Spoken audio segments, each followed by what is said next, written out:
Good afternoon, everyone, and thank you for joining us. I'm Attorney General Andrew Bailey, and I'm honored to be here today with private citizens, prosecutors, and police chiefs from across Missouri who are working to make our communities safer places.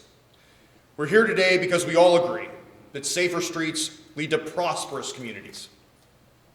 As a former prosecutor who's had the privilege of partnering with police officers, sheriff's deputies, and state troopers, I've seen firsthand what members of law enforcement experience as they put their lives on the line to serve and protect our neighbors.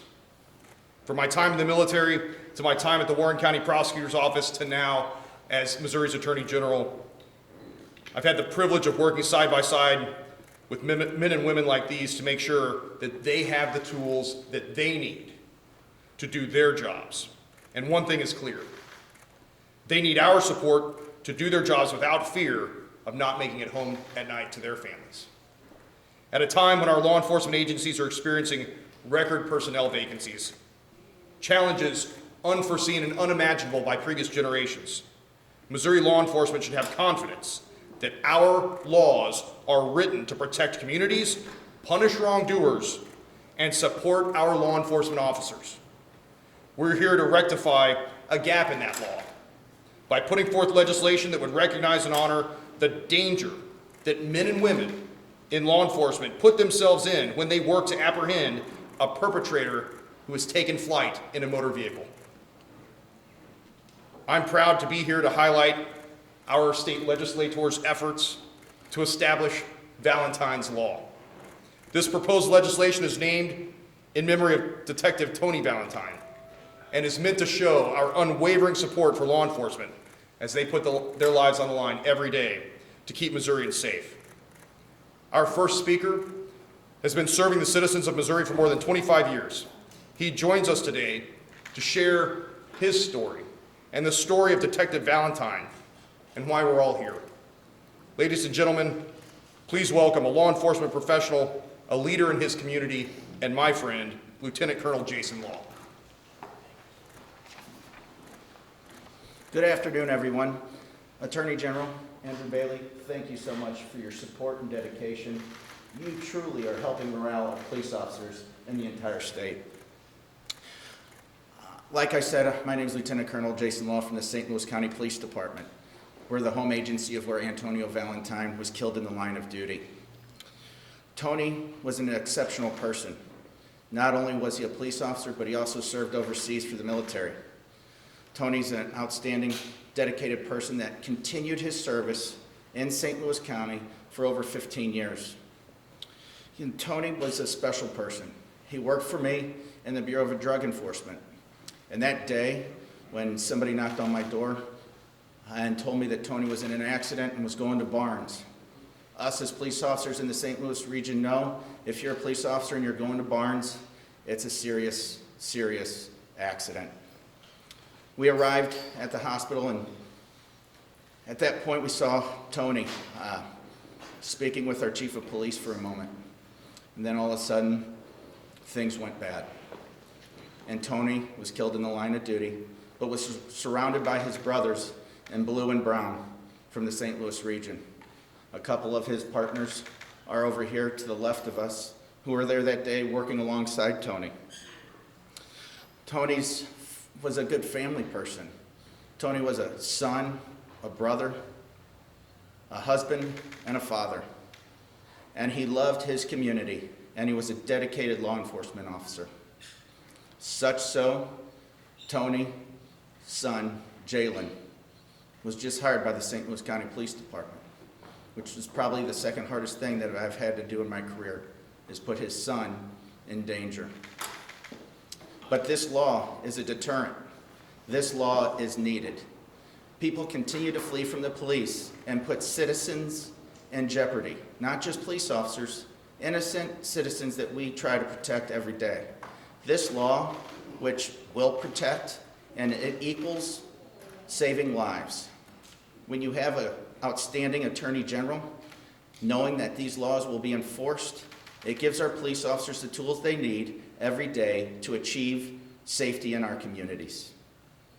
But I'm going to move to the next speaker, House of Representative Justin Sparks who was a prior police officer for the St. Louis County Police Department, an outstanding elected official who proposed this legislation.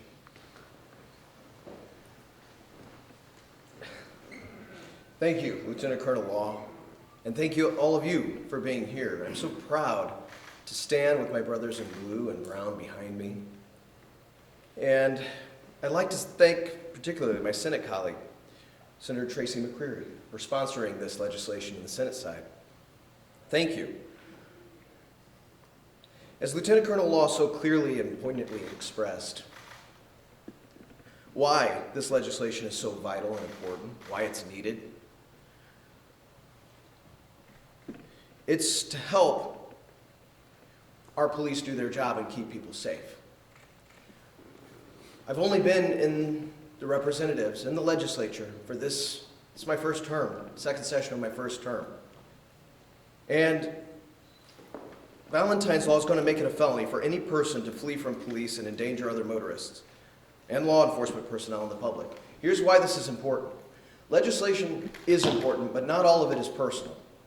But this one is personal because myself and his partners were there that day, on scene.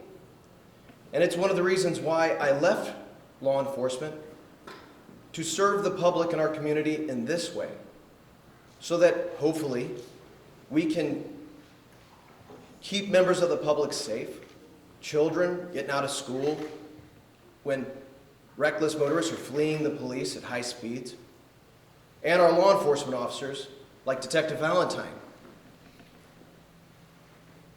The need to get this law in the books now and increase the penalty for this behavior is critical to the safety of our communities and law enforcement officers.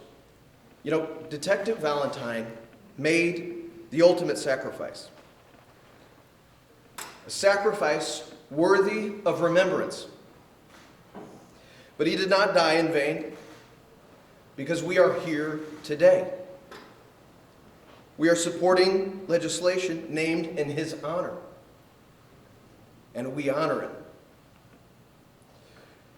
To share some of the chilling statistics that are propelling this critical legislation forward is St. Charles County Police Chief and Executive Board and my friend and an outstanding leader in this profession, Friss.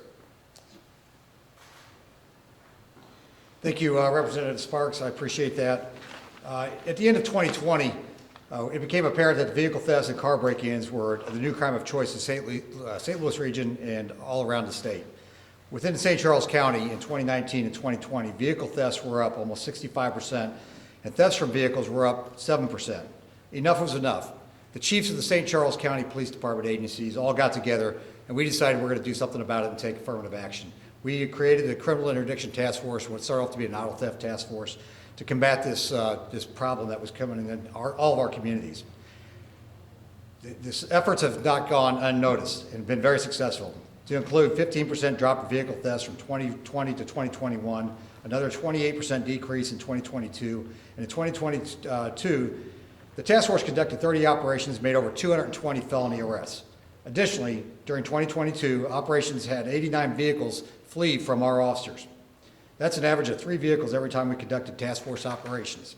Many of these suspects who flee drive in some sort of erratic manner, to include excessive rates of speed, failing to yield to another vehicle, erratic lane changes, and other erratic, dangerous behaviors that places innocent people and our police officers in harm's way. Many of these suspects are from areas where police agencies have stringent restrictions on how they conduct their pursuits and chasing vehicles. Officers working these details have reported suspects commenting on how they were surprised we caught up to them and didn't think we could chase them.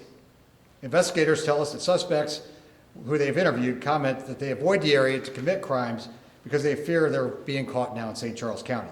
Assertive police work works. It's effective. It's an effective deterrent. Valentine's Law will give us another effective deterrent, which will enhance the penalties to deter dangerous behavior. Thank you, and now I'd like to introduce Chief Chris Giuseppe of the Lake St. Louis Police Department and one of the founding members of the Law Enforcement Leadership Coalition. Thank you, Chief Friss. I want to thank everybody for joining us today. Attorney General Bailey, State Representative Justin Sparks, Senator Tracy McCreary. I also want to recognize Senator Nick Schroer, who's another one of our sponsors, my fellow officers, and all the media for being here. to educate the public on this dangerous problem that we have. You know, police pursuits are an issue. They're dangerous. They're high risk, and we try to avoid them when possible. As another example, Chief Friss mentioned our interdiction task force. We had an incident where we had a transport deputy that was actually run over by a fleeing suspect, severely injured. He had a broken pelvis. Took him nearly a year to recover. So this legislation is much needed. We don't want another Detective Valentine. We don't want another family out there that's hit by somebody driving erratically that's fleeing from the police. There are some people who say to us, just don't chase anybody. Just don't chase. It's just too dangerous. But I can tell you that that just doesn't work. We need to do that safely. We need to do it with good policies. And we need to do it with modern technology. We need to keep it safe. But not offering a deterrent doesn't work. It just increases the behavior. And this legislation is a piece that we need to keep everybody safe. We're asking the residents of Missouri to step up and back up our police chiefs, our police officers, and our police leadership. And call your lawmakers. Tell them that you support this. Tell them that we need their help, that we need them to step up and pass this law. I think with the passage of this law, this will be an effective deterrent. And with that, we will take any questions that you may have. What options currently are there for prosecutors to prosecute someone who flees currently without this law? Well, if you fail to yield, it's a traffic charge. If you have careless and imprudent driving, it's a traffic charge. You may be able to, and I'm not a prosecutor, so I can't answer that, the legalities of that. There may be a resisting arrest, but that's a stretch. We need something that has some teeth, that actually offers a deterrent, that has some mandatory minimums, so we can get the attention of those who are fleeing. As Chief Friss says, we have suspects that we talk to, and they're in shock that they get caught. You know, they say to us, I can't believe you continued to chase me. I thought you couldn't catch us. I thought you couldn't chase us. And then they believe that it's a traffic charge or whatnot, and they're not going to go to jail, and they're in shock when we take them to jail. So, any other questions? Let's talk about where we stand in the process. Is this the first year that the bill's been filed? I believe there was a bill similar to this that might have had a hearing this past week. Where do we stand? I don't know if you can answer that or the sponsor. I believe it was. Yes, it was filed last year. It received a hearing last year, passed unanimously. It did just receive another hearing in both the Senate and the House this week, and we're expecting it to be exec out of committee very soon. Why this year do you feel like there's a bigger push for this than maybe last year?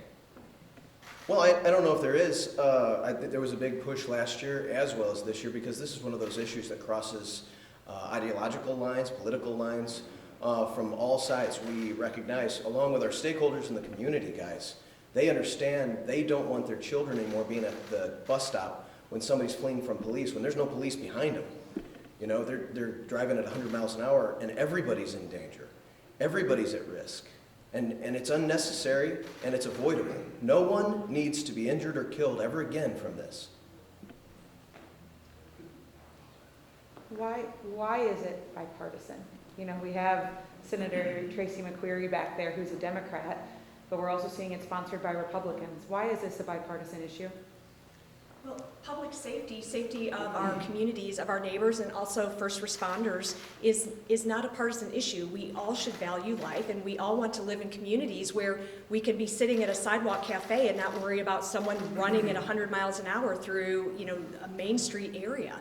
Also, this is not just a urban or suburban issue. We're seeing high-speed fleeing from law enforcement in rural areas as well. So these bills are crafted so it will help everybody in all corners of Missouri.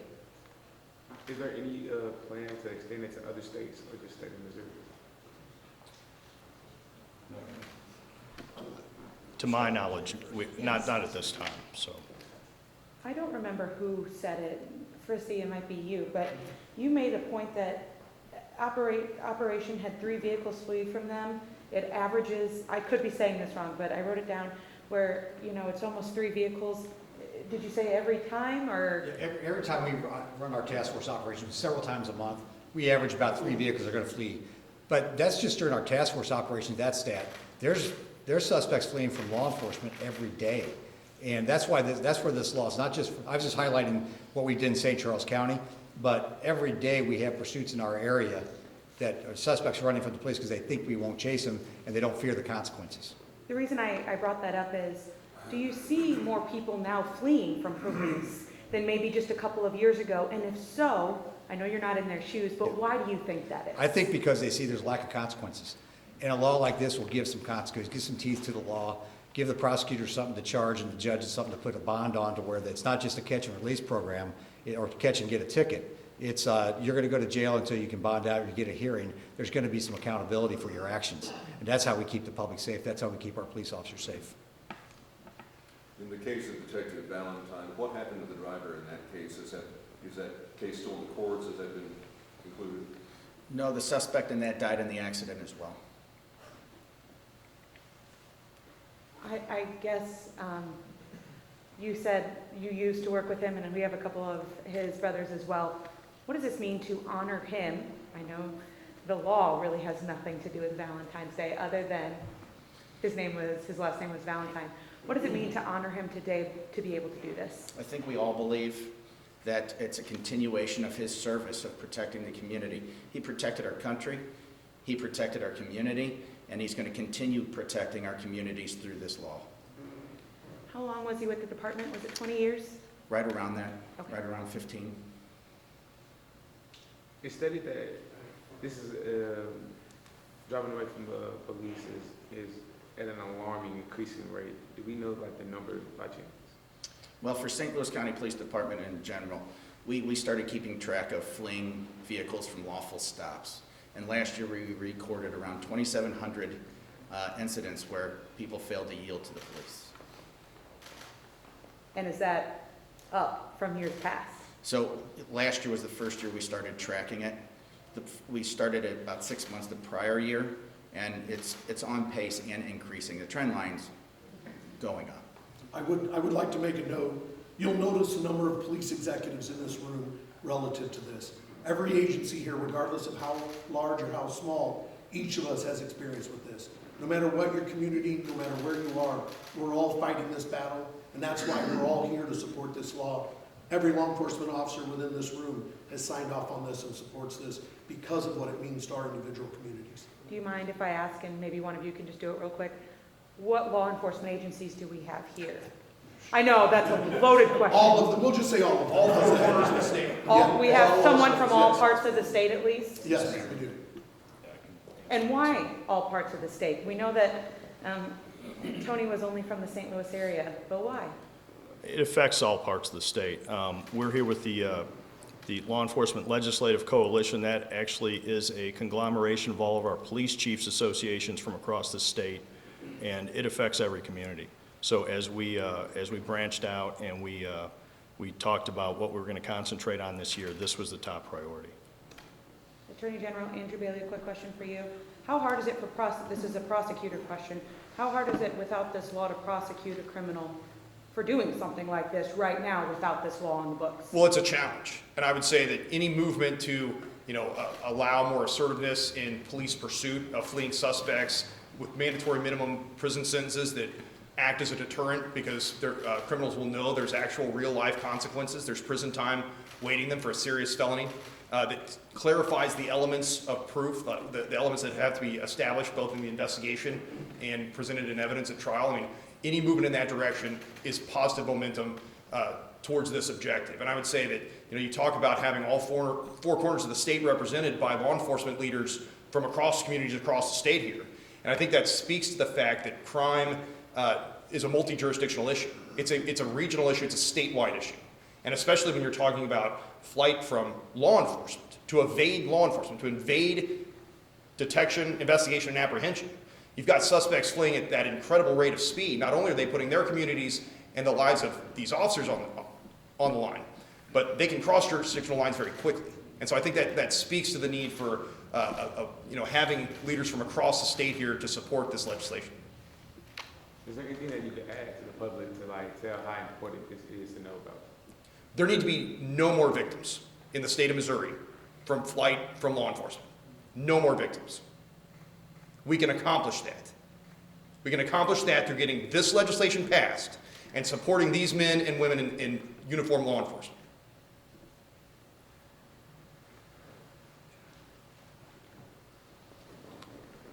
All right, any other questions? Okay, well, thank you for coming out. I guess this concludes our event. Thank you.